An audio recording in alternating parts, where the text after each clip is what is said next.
Hey everyone, this is Nick with Gold Coast Flooring, and this is a quick tip on how to get carpet rolls upstairs very easily and very fast.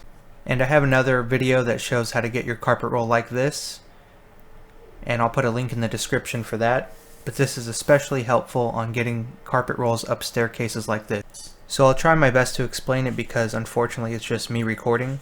But what you want to do is lay your carpet like this, and you're going to lift the carpet with your leg power just like you're doing a squat, and a little bit of your back. But I found this way is just so easy to get the carpet roll up, and then you just simply walk up the stairs and push it along with you.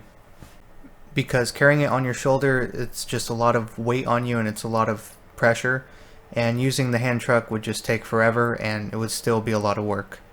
So check this out, see how easy it was. In less than a minute I got everything up. And hopefully it helps you guys out if you need to pull up some carpet up a set of stairs. And thanks for watching.